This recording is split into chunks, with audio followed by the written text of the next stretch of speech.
ముఖ్యమంత్రి ఆయన ఏదో పెద్ద షెగివేరలా మాట్లాడతారు, ఎర్నెస్టో షెగివేరలా క్లాస్ వార్ అని మాట్లాడతారు. ఆయన పెద్ద మనిషి. వీళ్ళందరూ నన్ను చూపిస్తాడు క్లాస్ వార్ కంటే, నేను నిదర్శనం అని. అరే ఉన్న కోట్లన్నీ కూర్చొని మా కౌలు రైతులకి 1000కి పైగా కౌలు రైతులకి నేను ఇస్తాం, మేము ఇస్తాం డబ్బులు సొంత మేము కష్టపడి ట్యాక్స్ కట్టి జిఎస్టీ ఇన్కమ్ ట్యాక్స్ కట్టిన డబ్బులు మేము కడతా ఉంటే నేను క్లాస్ వార్కి నిదర్శనం అంట. క్లాస్ వార్ అంటే ఏంటో చెప్తాను. దోపిడీ చేసేవాడు ఎవరు దోపిడీ చేస్తున్నాడు? ఈ రాష్ట్ర ఖనిజాలను ఎవడు దోపిడీ చేస్తున్నాడు? ఈ రాష్ట్రంలో ఇసుకని ఎవడు దోపిడీ చేస్తున్నాడు? ఈ రాష్ట్రంలో ఆడపడుచుల్ని రేప్ చేసిన క్రిమినల్స్ని ఎవడు వెనకేసుకొస్తున్నాడు? వీళ్ళు మాట్లాడతారు క్లాస్ వార్ గురించి. సిమెంట్ అంతా తీసుకొని ఒక భారతీయ సిమెంట్స్కి వెళ్ళాలన్న దోపిడీ చేస్తుంది ఎవరది? 24 పథకాలను తీసేసిన వాడు ఈ రాష్ట్ర ముఖ్యమంత్రి.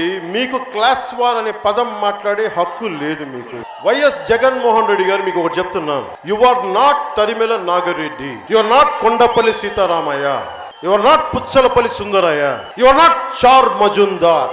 అక్రమంగా డబ్బు సంపాదించిన ఒక ముఖ్యమంత్రివి. నీకు క్లాస్ వార్ గురించి మాట్లాడే హక్కు జగన్మోహన్ రెడ్డి గారికి లేదు. ఏదైనా క్లాస్ వార్ గురించి మాట్లాడే ఒక దమ్ము ధైర్యం ఉందంటే మాకుంది, మా జనసేనకు. ఇంకా చెప్తా, క్లాస్ వార్ గురించి నువ్వు ఎందుకు మాట్లాడకూడదు? భవన నిర్మాణ కార్మికులను దోచేవాడు కదా. భవన నిర్మాణ కార్మికుల డబ్బుని 1200 కోట్లని ఎందుకు నువ్వు బదలాయించుకున్నావు? నీ వైపు ఎందుకు ప్రభుత్వం ఎందుకు దోపిడీ చేస్తుంది వాళ్ళని?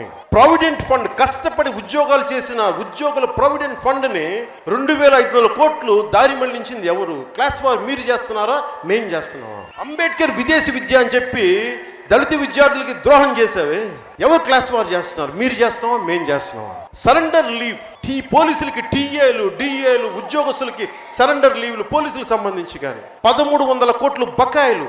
పోలీసుల కష్టాన్ని ఉద్యోగుల కష్టాన్ని దోచుకుంటే 1300 సరెండర్ లీవ్లు దోచుకుంటుంది మీరా మేమా? నేను నాకేముంది అధికారం లేని వాడిని నన్ను క్లాస్ వార్లో విమర్శిస్తావా? క్లాస్ వార్కి ప్రదర్శన నువ్వు మీరు.